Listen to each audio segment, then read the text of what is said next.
bumibili ng mentis dito sa Sabang. Yan, dito silang pang na yun na ang alin yan nung buwan. August, malakas na. Natin paranood na sa itong Sabang ngayon. Nandito na ako sa kanina. Ay, pag tinawid nyo na ilang oras puntang Albay. Tatlong taon. Aray mo pala. Ayun, Monte Regato eh. Yan, pupuntahan ka na yan.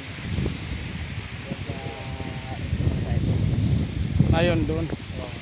Kiwi. Tabako. Ayan pala. Yan, Bulibad. Ayun, may mga post, ay, mga ilaw na yan. Oo. Ayan. Di ba wala, di pa nadugtong yan. Ang dugtong niya sign. Ay, pa dito. Tagal pa, baka paikot. Pa.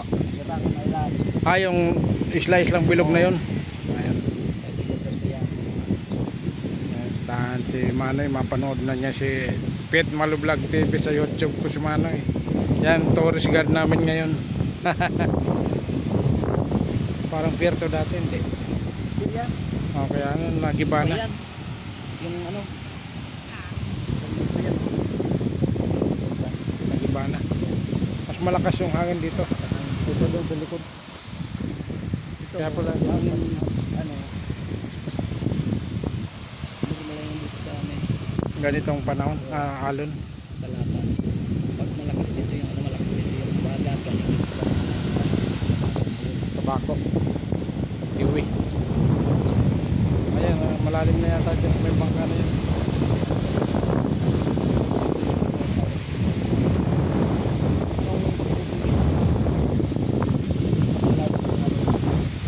Itong baybayin. Bakit? Linamon na ng pag may bagyo. Pag may bagyo. Ayun yun, nagiba na nga yun.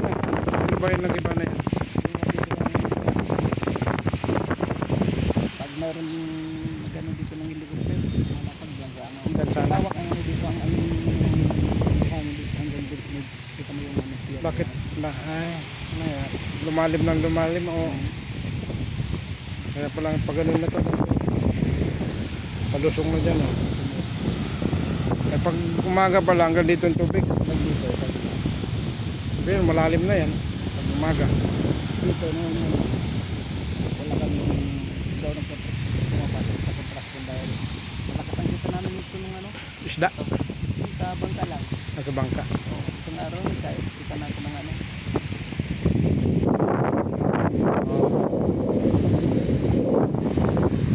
ngayon bakit?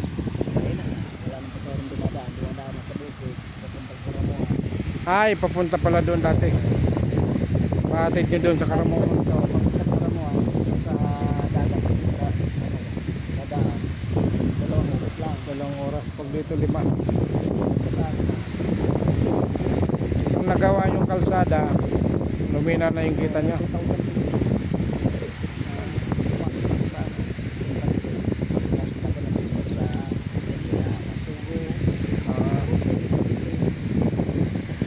pinasukan mo